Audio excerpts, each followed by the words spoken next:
Welcome to Talk Advocacy to Me, the podcast that dives deep into the world of customer advocacy and loyalty. I'm your host, Liz Richardson, and I'm joined by my dynamic co-host, Gina Zenik. We're the co-founders of Captivate Collective, and we're here to spark your curiosity and fuel your passion for all things customer advocacy. Each episode, we tackle hot and pressing customer engagement topics for the advocurious to the seasoned pro. So let's dive in and talk advocacy.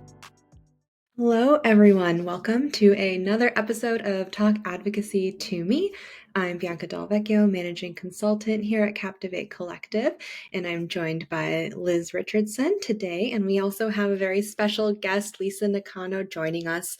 And for those who are just tuning in, Talk Advocacy to Me is where we talk about one question relevant to customer advocacy, and then we go into a bit of a deep dive on that one question with our special guest. So we're really excited to have Lisa here with us today.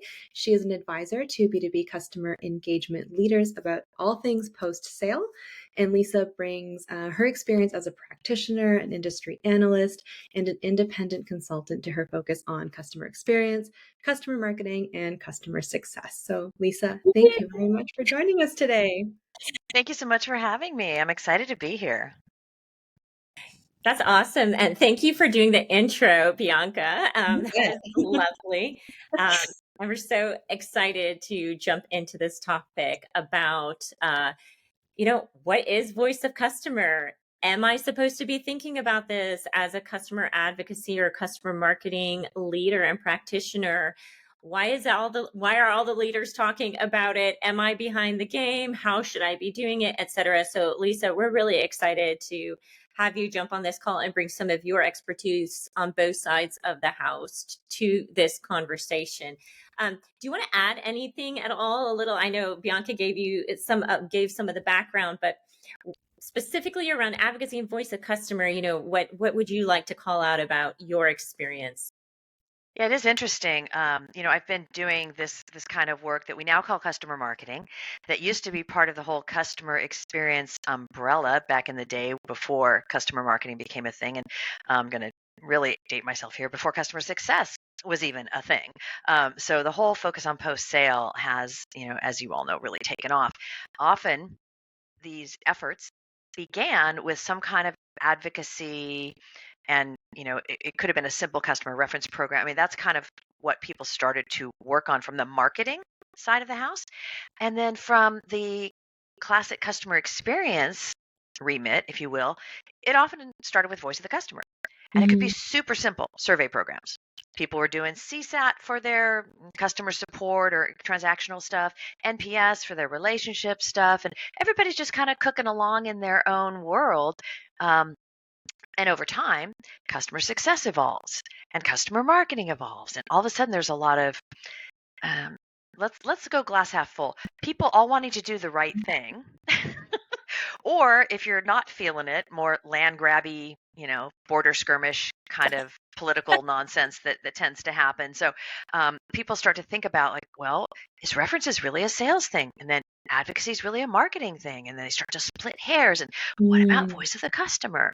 And early on, when I was at Serious Decisions from 2014 through the merger with Forrester, and working through a lot of these topics in customer engagement. And a lot of what we counseled folks was let's get off this who does what, and start with the work to be done. And we did a lot of work with trying to understand how advocacy and the efforts there impact the organization. And I remember doing a presentation with one of our CMO advisors around the impact of advocacy on demand creation and being able to really legitimately talk about that. And then we started talking about, well, what about VOC? Like that voice of the customer stuff, that feels like that could be pretty important. And so we've done I did some research and presentations around this partnership between being more creative and innovative with your VOC programs. And a slice of that was hey, befriend the advocacy team. If you're not pumping over your promoters, for example, if you're not letting them know the folks that are really active in your community, if you're missing the boat to get the organization to have more oomph, but also it's been my experience in the last few years that advocacy is a bit of a shiny object in B2B organizations right now. People are all about, they're getting it. Like, oh, if I can bring in someone who's excited about my product into an environment where I have a bunch of prospects, magic happens. And they get their own data where they can see in their own business, oh, if someone talks to my prospect, they close faster, they buy more, that, the impact on retention, all these data points are starting to be real to people, not just conceptual. So all of this evolution is starting to make people get a little smarter about how they get the VOC train attached to the advocacy train from the VOC practitioner perspective. And VOC people honestly tend to get really like data crazy. Like, we have all these insights. And like, well, what about the actioning of the insights? And that tends to be where things kind of get dropped. And if they can partner with advocacy folks who are all about the action, then that helps elevate them. And the advocacy folks are like, oh my God, look at all these insights. I can recruit advocates faster. I can understand the profile of advocates more sharply. I can be more efficient, effective, and meet my KPIs more effectively. So this partnership, it's kind of the time. Let's take a step back and kind of define for everybody, because I think there's a question mark of like, okay, so most of our audience will say, oh, I get advocacy. So that's when our customers who have some kind of positive relationship with us are willing to either speak to other people, which is voice of customer. They're willing to talk to other people in the industry about their positive sentiments, or they're willing to share their experience about our product with us or whatnot. So there's that piece of advocacy. And so I think generally our field understands it that way.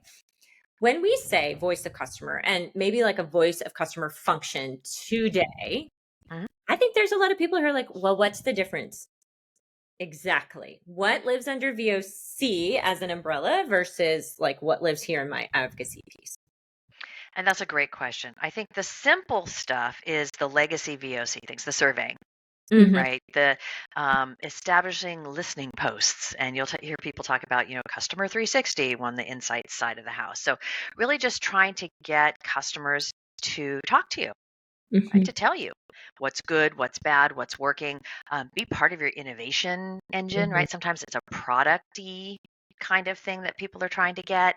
But at its very kind of most simplistic, it's making sure there are places where customers can tell us how they're doing with our products, our services, our people, whatever that might be.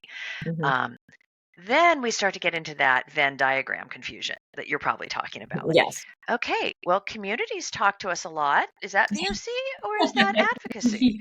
And you start to get, oh, user group. And it starts to, and honestly, what we've typically counseled people is like, what's the big nut to crack? Like, what is it your business needs in order to progress its goals? And so then let's talk about what are the gaps for VOC you need. Some organizations are like, oh, users love us. We are on lockdown with the users. It's like, but we don't really have much visibility with executives. We need to get like up the food chain a little bit. Like, okay, well, that's a remit where VOC might be able to come in and help you design a place where do executives want to give that feedback? Do you have an executive advisory board? And then, the customer marketing team's like, well, we know that we can do those. And so, then you start to get like a little bit of that who does what and what makes sense. Honestly, which leader has the political wherewithal and the ability to get to the folks who own the dollars? That's usually what we say. They'll follow the money. So there can be a lot of overlap, Liz, to your point. And I think that there's the ability to make that smoother. But there's always going to be a little dynamic tension there, I think. I think so. I think we're seeing that, right, Bianca, in the sense of we are absolutely feeling like advocacy and customer marketing functions in particular are using voice of customer terminology a lot more and are wanting to say that they might run a VOC function. So Bianca, you want to add to that? Yeah, and I think the voice of the customer piece is really coming out from an advocacy perspective when we think about things like case studies or reviews, testimonials, anytime that we're hearing from our advocates.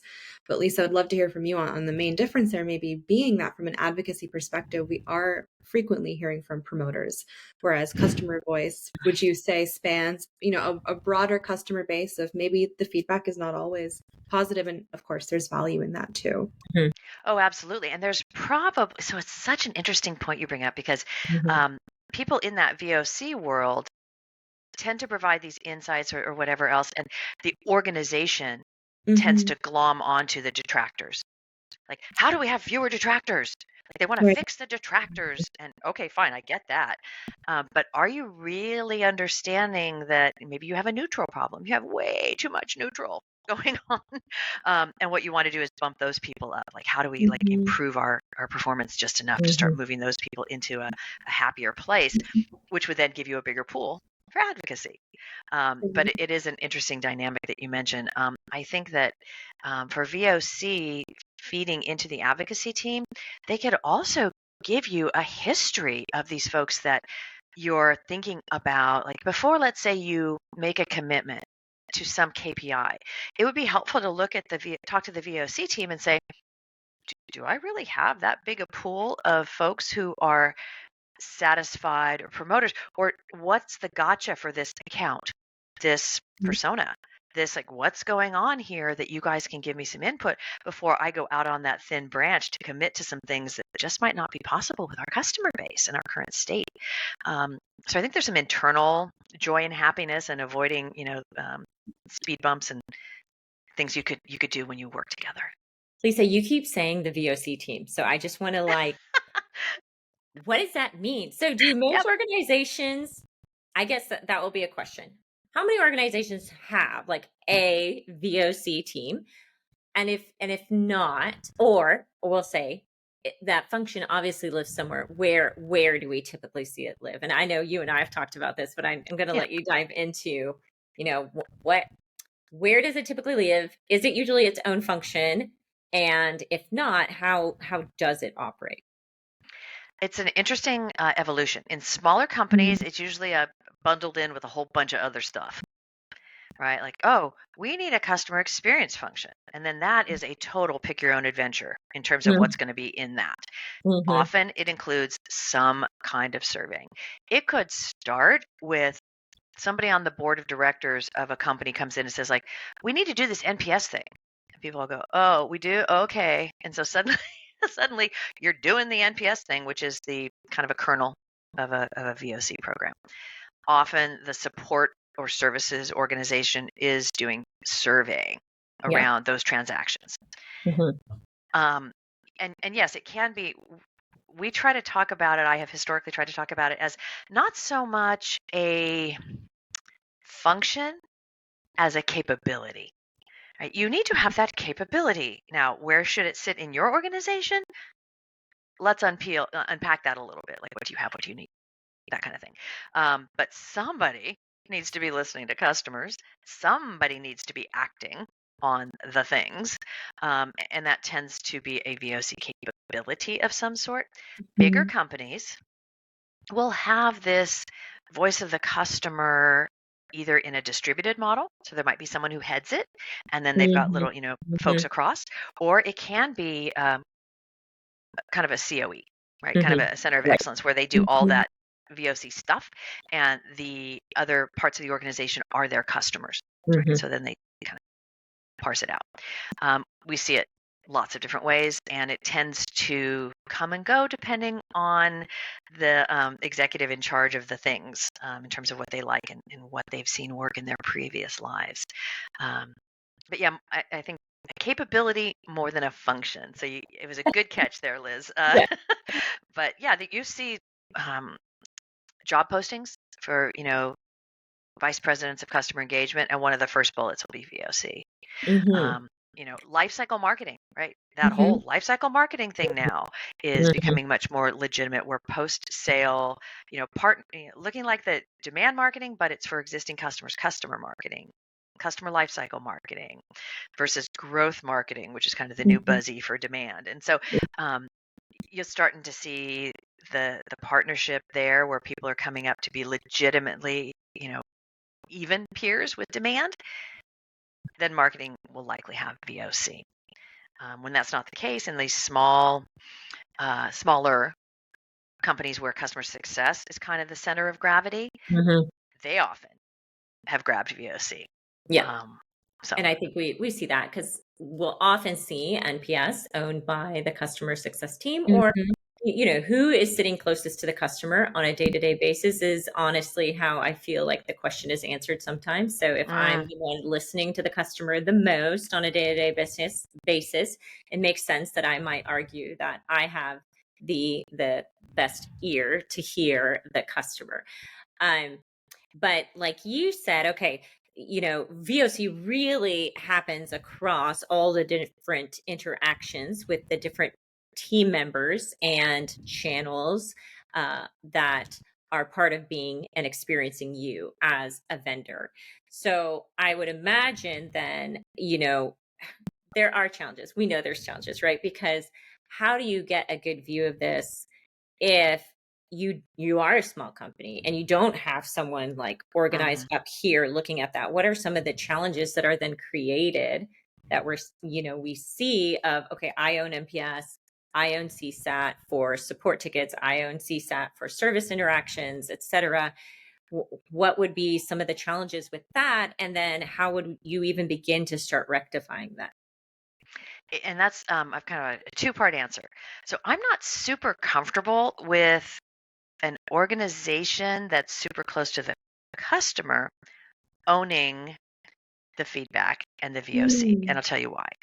Because those folks, even the best intentioned ones, are going to be kind of leaning into their perspective and their presumptions about what's going on. It's just human nature. I like that neutral third party kind of mindset where it's a somebody, whomever that may be, who's not beholden organizationally. I think that's like a really ideal place. Point. Yeah, I love that point. The point being, like, can small organizations afford to pay a fairly seasoned leader to do that? Or does it go on the backs of somebody else in perhaps an operations role? I see that happen in small companies. Like they're perceived as more neutral. And I think there's value to that neutrality factor. Like you are truly more of an advocate for the customer or able to get that unpolluted voice into the organization, theoretically anyway. And I do like that, at least conceptually. I think the other thing that's important to think about, and Liz, you and I have talked a little bit about this, is do I have a place for all of the different members of the customer world? And in B2B, right, it's a buying group. It's a post-sale, what I call a retention group. It's a group of folks who are involved in this relationship with you. Do I have a place for each of them to provide their voice? And if your answer is, we really only have CSAT from support and then we do a broad NPS, like, do you we just know C-level people are not answering your NPS survey, right? They're not like in their email poking on it and doing it. It's just and you can look at your data set and it's always going to be the smallest percentage of folks who respond are going to be at the highest level in the company.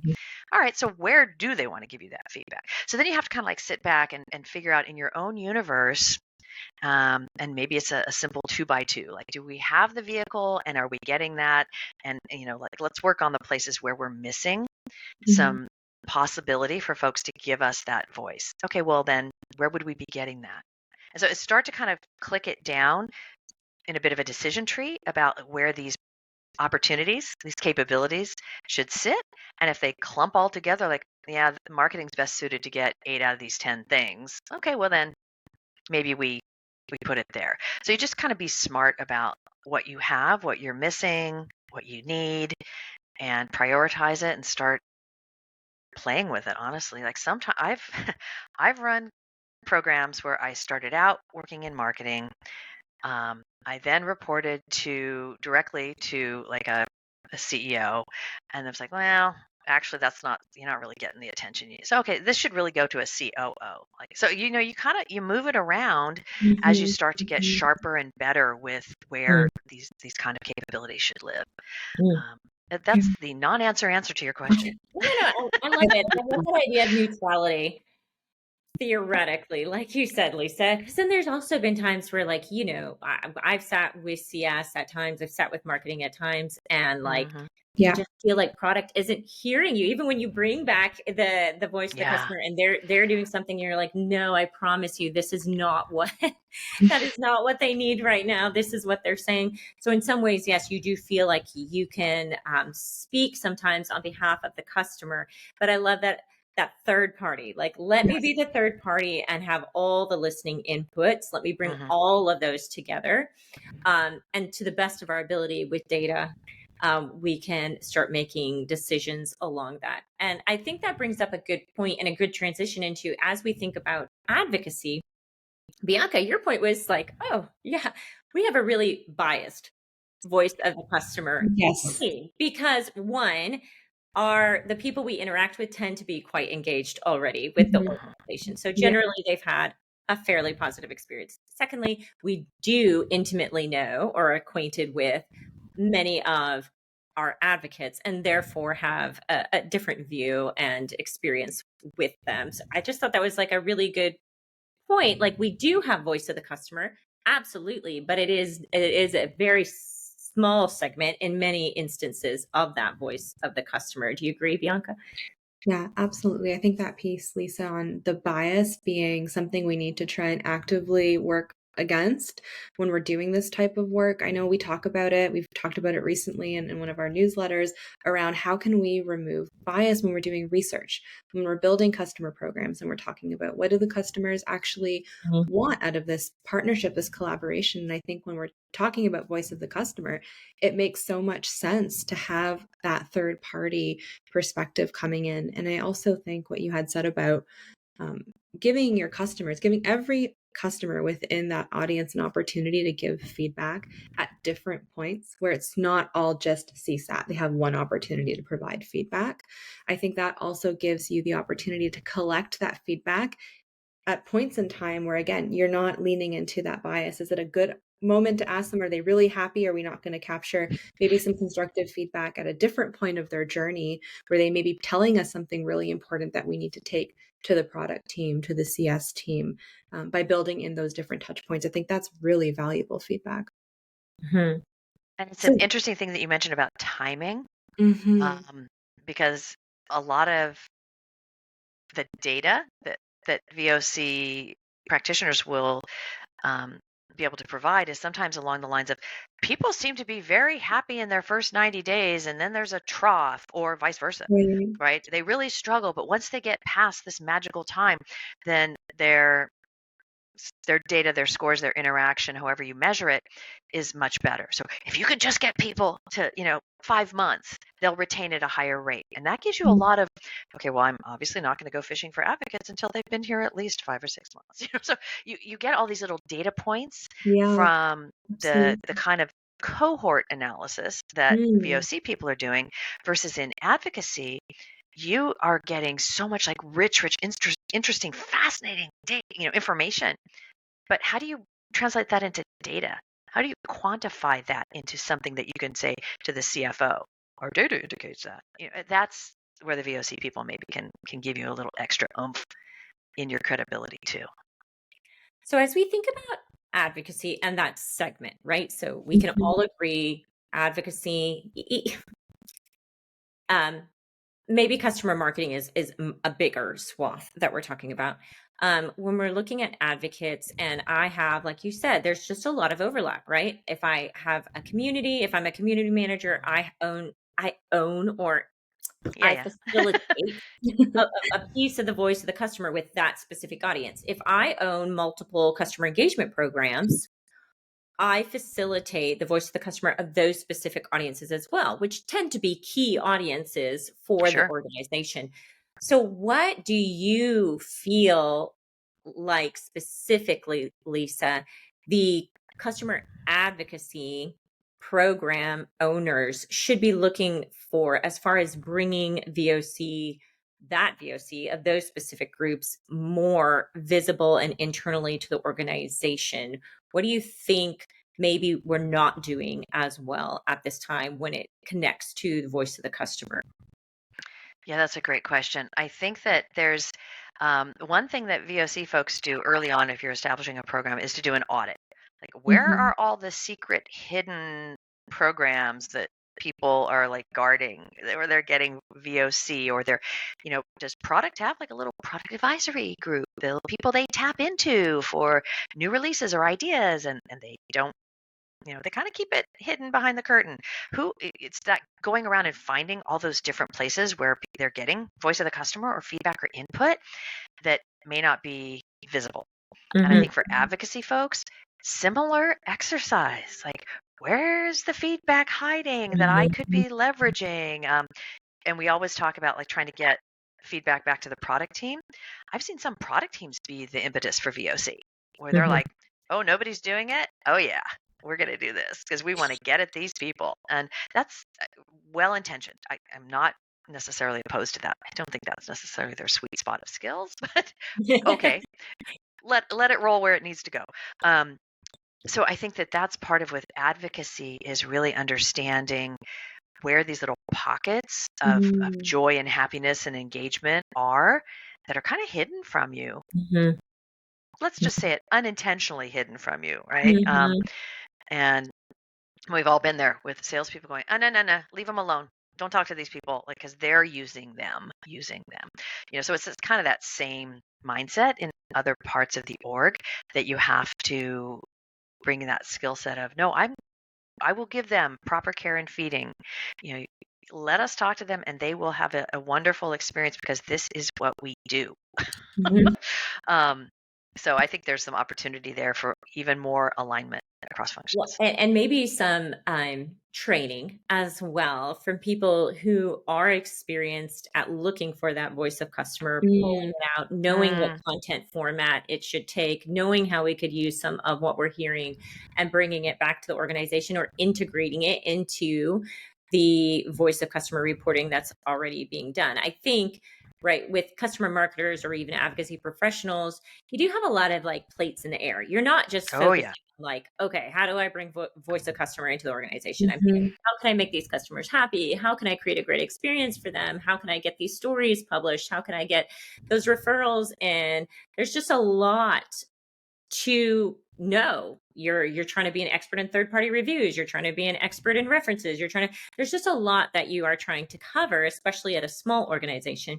So sure. saying like, oh, and now I'm going to be an expert on how I gather voice of customer, that's a big It's a undertaking, lot. right? Hmm. And there is a lot of methodology behind VOC Mm. that I think we're not as privy to or trained in. It's a more a foundational type of capability that maybe hasn't fully been explored or trained into the customer marketing or customer advocacy functions. Yeah, and you get those insight professionals, and these people are Mm. statisticians. Yeah. Say it, Lisa. So they've got like deep data expertise, and I'm Right. not by any means saying like, hey, customer marketers, you need to take this on. And all the different things that we talk about in this more CX kind of world where that lives, it can get pretty deep pretty fast. But I do like the idea of maybe with the advocacy team having a monthly or a quarterly kind of dashboard or a mind meld, Mm. like where like, okay, this is what we're seeing as the what a promoter looks like beyond what just their score is. Like, Mhm. this seems to be, Mhm. you're kind of starting to tiptoe into that ideal customer profile kind of mindset, right? Mm. Like, these are the things we can tell you about what the promoters look like from a data perspective. Well, that gives you a lot of insight around, oh, then maybe that's where we need to amplify or focus, or you're going and saying like, what can you tell us about, like, we're not getting enough participation in these things.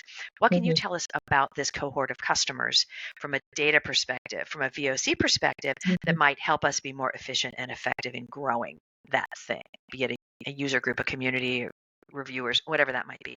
So I think just staying in touch and having that alignment and regular almost like everything, communicate, communicate, communicate, Right. but in a structured way that's efficient, right? We don't want to just have like a, let's just go sit around and talk, right? You want to have some kind of a structured approach. And maybe it's a dashboard that gets people digging and talking. And maybe it's just a monthly check-in about the things that are working or not. But I think that ability to leverage the deep expertise that the insights or VOC folks have without having to be them Mhm. is Right. is exactly what you're talking about. And they don't know, like, they don't know about the whole advocacy thing. Like, I don't know what kind of, start talking about snackable content and the kind of assets that you want to, and they're like, what? So there's strong expertise on both sides. Mhm. I think Yeah. it also comes into this idea like qualitative and quantitative data Mhm. as well, right? So if Mm-hmm. you need that dashboard to get the full picture of a cohort or of your customer base, then you look Yep. more at that qualitative, the testimonials, the sound bites from customers sharing their Yeah. experiences, and it adds that perspective.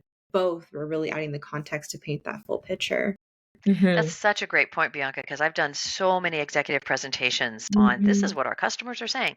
Yeah. And the temptation to throw up the charts and the graphs and the whatever else, and people, you see them kind of starting to do the nod off, and you're like, but one little quote at the bottom, Yeah. whoever decided this feature was a good idea should be burned at the stake. I mean, I've had people say like really like frightening things on surveys and things where if you put that in a presentation, all of a sudden the executives stand up and they go, "Oh, wait a minute. What do you think they mean by that?" Yeah. Yeah. It's And it powerful. brings your data to life. It's storytelling, right? You guys are like, Absolutely. advocacy folks are great at storytelling. And it's a Mm. similar thing on VOC that generally getting into that storytelling is what gets people's attention. Mm. Yeah. Absolutely. I think so I think the conclusion might be like you as an advocacy professional do have access to certain audiences and intimate access in some circumstances. So you do have great opportunity with VOC, specifically with those audience where they'll be willing to even share more of their voice than a typical customer might be able to share. You could probably Mm. ask them more intimate questions. You can probably dig deeper with them because you have that structure that allows you to do that easily with those folks. So it's almost like you have this unique capability to bring the voice of customer of some of your most ideal fit customers, some of your happiest customers, some of your most engaged customers. You really do have like such an opportunity as an advocacy professional to bring that in. But it's also really important to realize that is a segment of Mm. the customer base. And then maybe as a customer marketing team, we are seeing some folks trying to help manage the VOC function from a broader perspective, since they obviously own communications with the customer from the point of sale forward. And so we're seeing some of that. So connecting those more intimate, deeper discussions, deeper relationships where we can dig, but bringing it to whoever is running the more general, the wider, the cross the journey point in time feedback, and then how to marry those two together to bring additional value. Like you said, Lisa, it could be from the broader VOC. We could tell you about this piece of the customer base that you're trying to engage or you're building a new program for, or who might be their ideal fit. We can give you a lot of information to help you lean into engaging that group. Maybe back from the advocacy team to a wider VOC, you can say like, we haven't been able to get this piece of the data. Well, we can get it from this group. And even though it's this segment, Yep. here's the voice of the customer from this segment that we can fill in this gap with to at least give us some place to start from. And those two together just make it so much more efficient for the organization as a Mm. whole.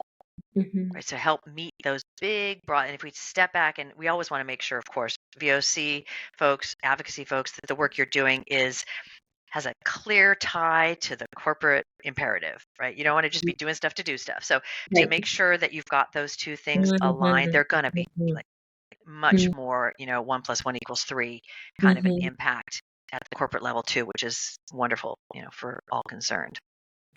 Awesome. Yeah, so interesting because again, we're just hearing it more and more and more. VOC coming into the world of customer marketing, customer advocacy. What is it? I think this has been a wonderful, like, okay, Here's how we think of VOC broadly. Here's how we can think of it in terms of maybe customer marketing, or then more specifically advocacy. So, but Lisa, I guess let's leave it with this. So what if I'm in an organization, there is no technical VOC function. Somebody probably owns NPS. Like we said, support might have their CSAT. Maybe I'm in customer marketing and I have an advocacy program or two, engagement program. Maybe the community lives there as well. Where would you start? What should I, and the customer marketing person, should I try to formalize something? Who should I go to try to think of this more holistically? What would your suggestion be? Or does that just have to be a leader deciding to do that? It bottoms up is always harder. It's always a heavier lift than a top down.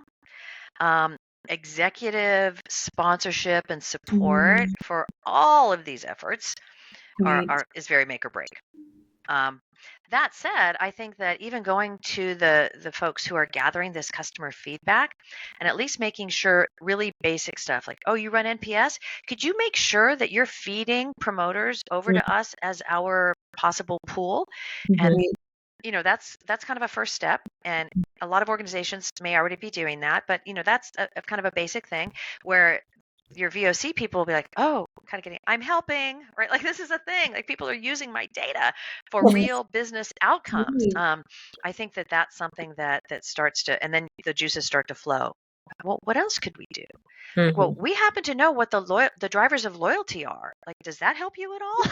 So you can start to talk about, because they know key drivers, like, and key moments, and we're your VOC people, we're just starting to think about journey mapping. Oh, well, we have advocates who'd probably love to talk to you about their journey. So you start to have all these little sparks that start there. But I say start with what you have, maximize where you have commonality, and start planning how your joint work can feed the corporate strategy. See what comes of it.